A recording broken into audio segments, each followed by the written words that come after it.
बदलते रिश्ते बदलता कानून। नमस्कार, मैं हूँ गरिमा सिंह और आप देख रहे हैं पॉलिटिकल न्यूज। आज का हमारा टॉपिक है बढ़ते तलाक और लिविंग रिलेशनशिप। आज हमारे साथ हैं एडवोकेट नलिनी छाबड़ा जी, जो कई वर्षों से फैमिली कोर्ट के केसेस देख रही हैं, साथ में क्रिमिनल लॉ भी देख रही हैं और मैट्रिमोनियल केसेस भी देख रही हैं। पहले तो आपसे ये जानना चाहती हूँ कि आपकी जर्नी कैसे शुरुआत हुई। आप अपने बारे में थोड़ा हमारे दर्शकों को बताइए।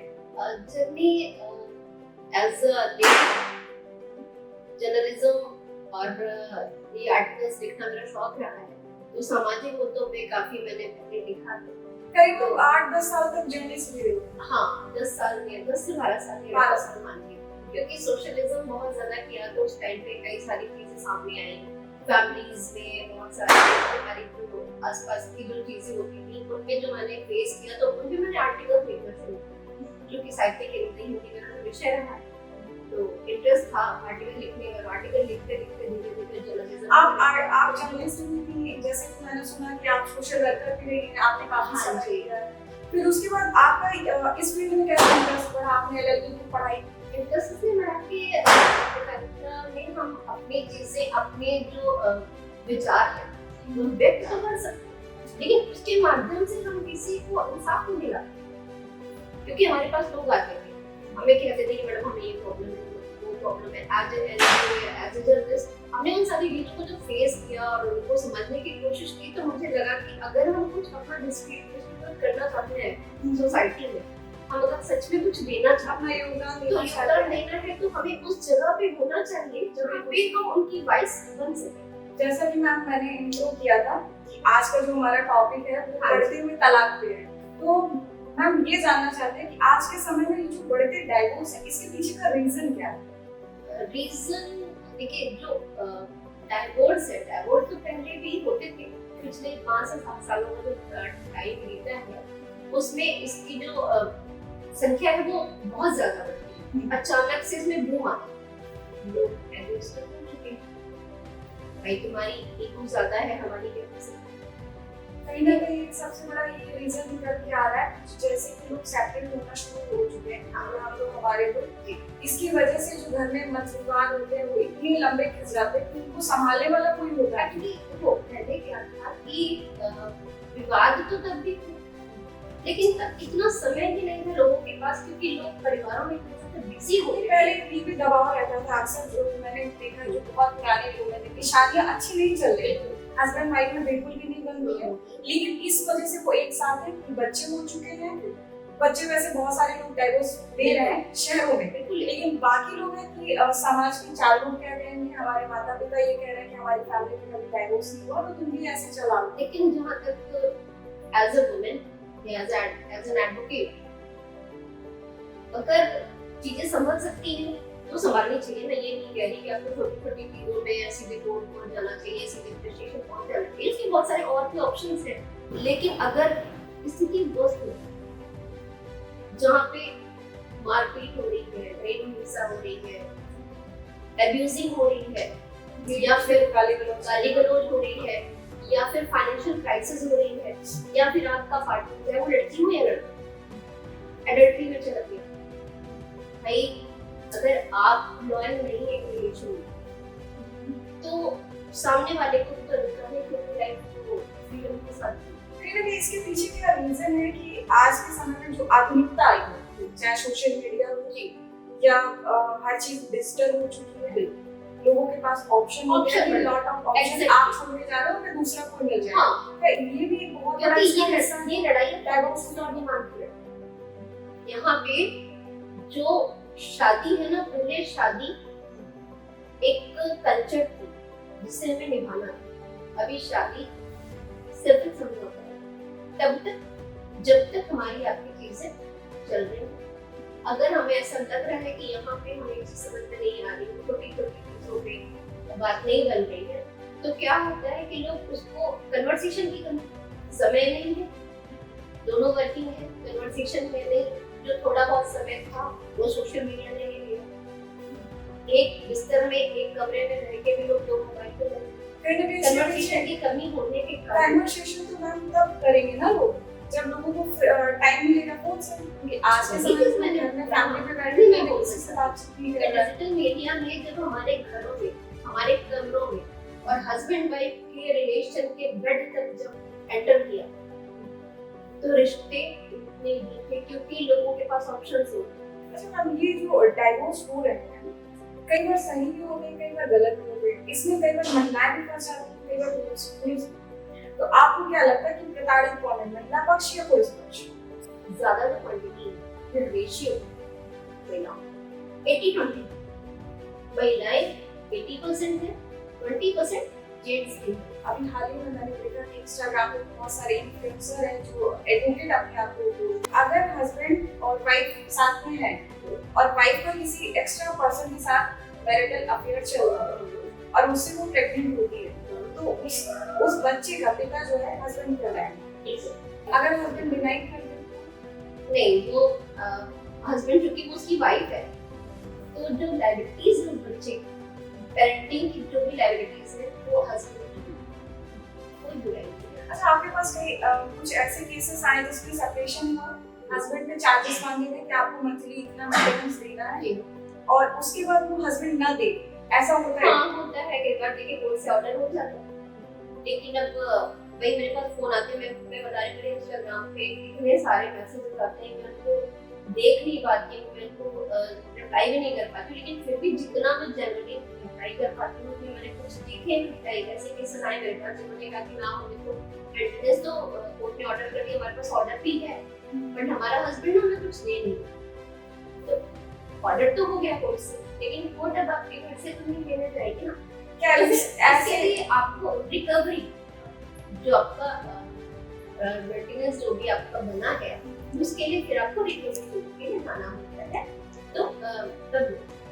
अच्छा इस केसेस में देखने को ऐसा भी मिला है कि कई बार झूठे केस लग जाते हैं, लड़कों पे अक्सर लगा दिए जाते हैं, जो महिला है जो उसकी वाइफ है वो अक्सर मेंटेनेंस चार्जेस ज्यादा लगा देती है और झूठे केसेस ही बन जाते हैं कि हमारा इतना तो पेमेंट दिया गया, इतनी सारी चीजें। तो ये साक्षी कैसे प्रमाण बचने के लिए, इन्हीं चीजों से बचने के लिए आप कोर्ट में जब आप दहेज का केस लगाते हैं या आप ये लगाते हैं कि तुमने ये दिया था, तो साथ में आपको उनके बिल की लिस्ट भी एक अलग से साथ में लगाना होता है, ताकि आप जो आप कह रहे हैं आपको उसका प्रूफ भी देना। अतुल वाला फिर वो केस क्या था जब अतुल ने सुसाइड कर लिया अपनी वाइफ से परेशान होकर, तो शायद कानून के पास भी गया था, उसने एफआईआर भी की थी कि हमारी वाइफ को इतना मेंटली परेशान कर रही है। उसमें केस चल रहा है, उस चीज को मैं सही नहीं मानती। आप कमजोर हो रहे हैं तो फिर आपके क्या कानून, मैं ये नहीं कह रही कि कानून में न्याय नहीं, थोड़ा स्लो सीजन हो सकता है, थोड़ा लेट भी हो सकता है, बट मिलता है। अगर आप सही थे और सही है तो पार्टी को आपने 8-10 साल दिए लॉ फील्ड में, आपने क्या महसूस किया है कि इस फील्ड में खासकर ये जो डाइवोर्स वाला होता है कि इसमें पुरुष भी कहीं ना कहीं प्रताड़ित हैं? हाँ क्यों झूठे आरोपों में बिल्कुल है, मेरे पास केसेस आए हैं। किस प्रकार से पुरुष प्रताड़ित हो जाते हैं? अब क्या रीजन है? घरेलू हिंसा की बात करें या जनरल की बात? घरेलू हिंसा। घरेलू हिंसा में क्यों कई बार मैं बहुत तेज हस्बैंड सीधे पड़ जाते हैं, तो नहीं बोल पाते, वो सोसाइटी को देखते हुए, अपने बच्चों को देखते हुए, माँ बाप को देखते हुए नहीं बोल पाते, एक बार और महिला को और बुरी तरह हावी हो जाती है, तो शिकार तो मैंने बहुत सारे लोगों से सुना है कि शहरी जो लड़कियां होती हैं वो घर अच्छे से नहीं चला पाती हैं, लेकिन जो गांव की लड़कियां आती हैं, ग्रामीण होती हैं, वो घर को बहुत अच्छे से चला लेती हैं, क्योंकि डाइवोर्स होने का जो रीजन है निकल के आ रहा है, उनको लगता है कि ज्यादा इन्होंने एजुकेशन नहीं है, इसकी वजह से आप जो है ये हर बात पे कानून के पास चली जाती है, हर बात पे 100 नंबर डायल कर देती है, लेकिन जो ग्रामीण है वो घर को बांध के चलती है, क्योंकि उन्होंने घर की स्थिति देखी, वहाँ पे ज्वाइंट फैमिली में रही। क्या ये सब है? किसी चीज को 100% श्योरिटी देना तो बिल्कुल नहीं। ये शहर की लड़कियां, पढ़ी लिखी लड़कियां घर नहीं चलाती है या गांव की लड़कियां ज्यादा अच्छा चलाती है, अब बात हर जगह है, क्योंकि किसी रिश्ते को निभाना गांव या शहरीकरण पे डिपेंड नहीं होता, ये उसके अपने नेचर, उसकी अंडरस्टैंडिंग ऊपर जाता है। लव मैरिज में ज्यादा डाइवोर्स होते हैं या अरेंज मैरिज? फिर भी रेशियो किसका ज्यादा है? मैरिजेस में भी होने लगा। कम समय में किसी देखो। चलते हैं। मैंने देखा है जो मतलब देखो जहाँ तक मेरा एक्सपीरियंस है, लव मैरिज करने के बाद भी 2 महीने 3 महीने लोगों की शादी नहीं, आप उसका रीजन देखो, हर लड़के को गर्लफ्रेंड तो चाहिए अच्छी वाली, लेकिन जो वाइफ चाहिए ना वो संस्कारी चाहिए, संस्कारी। तो जब वो पत्नी बनती है तो उससे वही सारी एक्सपेक्टेशंस करता है जो उसकी माँ ने, उसकी दादी ने निभाई। होता क्या है कि जो इतने समय से आपके साथ एज अ गर्लफ्रेंड रही है और वो एज अ फ्रेंड हो जाती है, वाइफ से ज्यादा वो आपकी फ्रेंड है, उसको आपकी अच्छाइयाँ बुराइयाँ सारी चीजें। तो वहाँ पे फिर वो एकदम से अगर आप उसके ऊपर कोई चीज दबाव डालने की कोशिश कर रहे हैं, आप उसे सब कुछ एज इट इज चाह रहे हैं कि वो बिल्कुल हाउसवाइफ बन के गए और आपको जी हाँ जी करके करे, पॉसिबल नहीं है, इसीलिए क्लैश किया। आज के समय में जो मैं देख रही हूँ कि क्राइम से ज्यादा फैमिली कोर्ट इंगेज है। जैसे फैमिली केसेस बहुत ज्यादा बढ़ गए हैं, क्योंकि छोटी छोटी बातों लोग आजकल बर्दाश्त नहीं करना चाहते। हाँ, फिर क्या हो रहा है ना, मैंने क्या, शादी अब एक रस्म नहीं है, शादी में एक चीज एंटर कर चुकी है, उसको कहते हैं समानता। समानता का अधिकार जब मिला है तो समानता में कोई किसी के दबाव में रहना पसंद नहीं है, सब कुछ इक्वल चाहिए। और इक्वलिटी बड़े मंचों पे आदमी बोलते हैं, अपनी पत्नी को नहीं पाते, ये बहुत बड़ा फैक्ट नहीं, आज के समाज में एक नया चलन चल चुका है। जैसे मैंने बताया कि लिव इन रिलेशनशिप, शादीशुदा है, गांव में उन्होंने शादी की, वाइफ उनकी गांव में है, शहर में है, अपना वीवीआईपी चीजें शो काफी ज्यादा ही चल रहा है। लड़कियां बहकावे में आ जाती हैं। उन्होंने बोला कि हमारी शादी नहीं हुई है और पहले हम लोग कुछ दिन साथ में रहते हैं, क्योंकि लड़की भी बाहर गांव से कहीं ना कहीं से निकल कर आई, लड़के रह रही, लड़के रह रहे, ये केसेस बढ़ते जा रहे हैं। जो पहले साथ में रहते हैं, तो ऐसे जो रिश्ते हैं, जो ऐसे लोग साथ में लिव इन रिलेशनशिप में रह रहे हैं और लड़का अगर मान लीजिए शादीशुदा नहीं कर रहा है, तो लड़की के क्या राइट्स हैं उसमें? पहले तो एक चीज क्लियर करना चाहूंगी, मेरे पास भी जैसे भी आपने बताया सेम टाइप के मेरे पास इतने कौन सारे जिसमें ज्यादा संख्या जो लड़कियों की उनकी एज का जो रेशियो मैं आपको बता दूं 20 साल से लेके 25-26 यही रेशियो है। टीनेज की लड़कियां हैं, कई बार तो फिर 19 साल की भी 18 प्लस होते ही उनके रिलेशंस हो जाते हैं। और वो जो लड़के हैं उनकी एज 35 है या 40 है। यस, उसमें देखो क्या हो रहा है, पहली बात तो वो जब हमें कॉल करती है तो ये कहती है कि हम लिविंग में, अभी उन्हें यही नहीं पता कि रिलेशनशिप और लिविंग दोनों अलग होते हैं। आप लिविंग में नहीं, आप रिलेशनशिप, किसी के साथ साल 2 साल से आपकी दोस्ती होना, आपका अफेयर होना, आपके साथ उसका मिलना जुलना, आपके उसके जो भी रिश्ते डेवलप हुए, इमोशनल फिजिकल जैसे भी डेवलप हुए, वो रिलेशनशिप लिविंग में।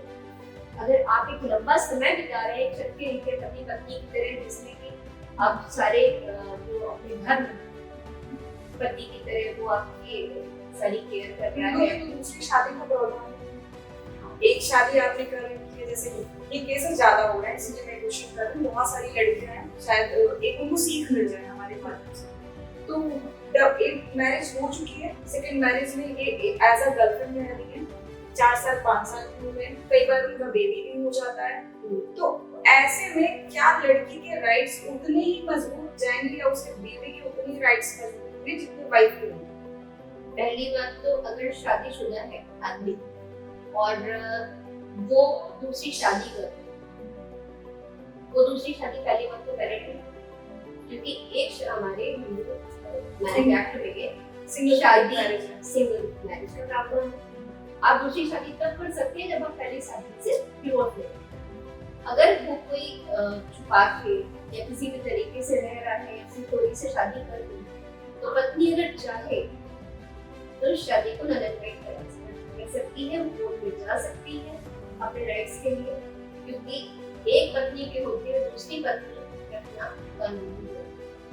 लेकिन अगर उस सेकंड जो भी लेडी है उसके साथ कोई बच्चा है, तो वो राइट जो उस बच्चे के राइट लिविंग के दौरान जो बच्चा अगर हो जाता है, हाँ, वो उसके अगर को दोनों को मतलब उसको अधिकार पिता पे बराबर मिले। बिल्कुल, क्योंकि उस बच्चे की फिर क्या मुझे ये लगता है कि जब तक लड़की इंडिपेंडेंट ना हो जाए बिल्कुल तब तक आपको तो बॉयफ्रेंड बनाना ही नहीं चाहिए।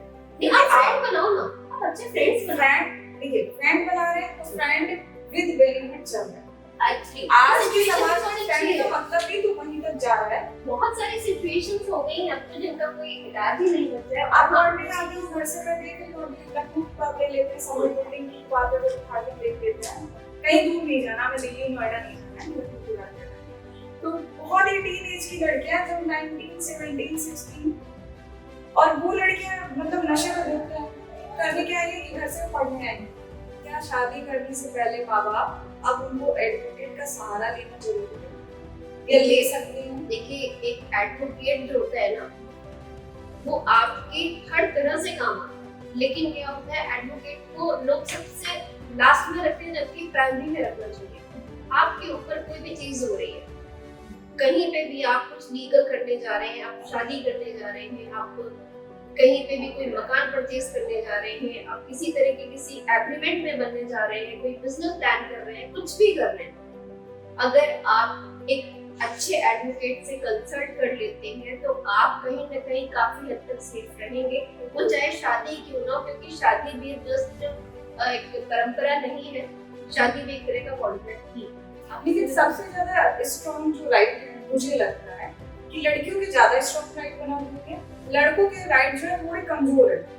लड़के उतनी हद तक नहीं जा पा रहे। चाहते नहीं है, लेकिन राइट्स नहीं है ऐसा।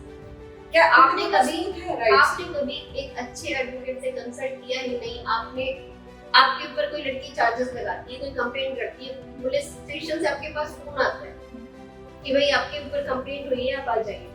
आप बिना कुछ सोचे समझे चुपचाप स्टेशन चले जाते। अच्छा, लड़की आप कभी भी लड़की तो रेप के केसेस लगा देती, लड़के किस बिहाफ पे जाएंगे? उनके साथ क्या हुआ है? वो क्या केस करेंगे? ऐसा गलत हो रहा है तो वो भी कंप्लेंट कर सकते हैं। कंप्लेंट करने का अधिकार सबके पास है। तो कहीं ना कहीं मतलब अगर देखा जाए तो लड़की ने तो चलो केस कर दिए, लेकिन बहुत सारे केसेस मैंने देखे कि जहाँ पे अक्सर लड़कियां भी चीट कर जाती हैं। चीटिंग, देखिए चीटिंग कोई एक जेंडर तो है नहीं कि कोई एक ही करेगा। चीटिंग तो अपने नेचर में लड़की तो चली जाती है, लड़की के पास बहुत सारे राइट्स के लिए है, अपीयरेंस का तो क्या है, अक्सर जाके कर देती है, लेकिन वहाँ पे लड़के कमजोर पड़ जाते हैं। इमोशन से खेलना बिल्कुल गलत है। क्या लगता है आपको लड़के कमजोर पड़ जाते हैं राइट्स के? हाँ, लड़की कई का उसका रीजन है लड़की अपने फ्यूचर को डरती, वो आगे आने वाली अपने माँ बाप की फ्यूचर को डरती है, आगे उनकी जॉब है, उनकी पढ़ाई है, हर चीज को डर जाते हैं। इसलिए वो ऐसे बहुत कम लीगल जाते हैं। लेकिन अगर आपके साथ कुछ ज्यादा हो रहा है और आप मानसिक दबाव महसूस कर रहे हो, तो फिर आपको, अगर आप लीगल नहीं भी जा रहे तो कम से कम एक बार आपको किसी अच्छे एडवोकेट से सलाह तो जरूर, क्योंकि कई बार क्या होता है कि कहने से काफी रेमेडी तो बन सकती है। क्या लगता है कि लड़का अगर कानून के पास जाता है तो उसको न्याय मिलेगा जितनी आसानी से लड़की को मिलता है? किसने कहा कि आसानी से लेकिन फिर भी लड़कियों के राइट्स ज्यादा हो जाते हैं ना? नहीं, ना बिल्कुल नहीं। राइट्स तो देखिए सबके लिए बराबर है, सिर्फ एक चीज को छोड़ के फैमिली छोड़ के सारे राइट्स बराबर है। अभी एक चीज और मैं आपको बताता हूँ, एडल्ट्री आजकल बहुत हाइप पे है, जोर जोर से। शादीशुदा लोग एडल्ट्री में रह रहे हैं, बॉयफ्रेंड गर्लफ्रेंड है, वो भी 2-2 दिन में एक साथ रह रहे हैं। एडल्ट्री के केसेस अब हो रहे हैं। तो पहले तो एडल्ट्री को भी बिल्कुल व्यभिचार माना गया था, उसमें कानून था, अब उसको धीरे धीरे खत्म किया गया। लेकिन अब एक राइट महिलाओं को और अच्छा मिला है, या हस्बैंड को भी, तो कि थर्ड पार्टी आप उस पे भी केस कर सकते हैं। आप अपने हस्बैंड से तो उसके आधार पे डिवोर्स ले ही सकते हैं, लेकिन जो थर्ड पार्टी है जिसकी वजह से आपका घर टूट रहा है, या वो आपकी फैमिली में आपकी जो मैरिटल लाइफ है उसमें इंटरफेयर कर रही है, जिसकी वजह से आपकी शादीशुदा लाइफ बर्बाद हो रही है, आप उस थर्ड पर्सन पे सिविल फाइनेंस उससे रिकवरी मेंटेनेंस कई बार लोग जो है कोर्ट कचहरी इसलिए नहीं जाना चाहते हैं क्योंकि एडवोकेट की फीस ज्यादा होती है, फिर केसेस सालों साल खिंचते जाते हैं, कई बार 10 साल, 15 साल, 20 साल पुराने हो जाते हैं। तो आपको क्या लगता है कि इस जो न्याय प्रणाली है इसको थोड़ा बदलने की जरूरत है आज आधुनिकता समय में? थोड़ा बहुत अमेंडमेंट की जरूरत तो है, लेकिन उसका कारण एक और है। केसेस की संख्या इतनी ज्यादा है, और उस तरह से देखा जाए तो हमारे यूनिवर्सिटी में अभी जजेस इतने ज्यादा नहीं। एक जज और एक अदालत पे बहुत सारे केसेस का ग्रुप है। तो हाँ, ये जैसे कि थोड़ा सा बदलने की जरूरत है, लेकिन जो रही स्लो कि धीरे मिलता है न्याय हमारे यहाँ कहा गया था कि देर से मिले लेकिन गलत नहीं होना चाहिए। वैसे तो मैम आज आपने काफी लंबा समय मुझे दे दिया और हम लोगों ने बहुत ही अच्छी जानकारियां आप लोगों के बीच में शेयर की। मैम ने बहुत सारी चीजें बताई कि किस तरीके से आज के जो बढ़ते रिश्ते हैं उनको कैसे बचाया जाए और कैसे सुरक्षा अपने आप को सुरक्षित किया जाए और कैसे सावधानियां बरती जाए। अगली बार फिर हम मिलेंगे एक नए एपिसोड के साथ, एक नए टॉपिक पे। अभी के लिए बस इतना ही।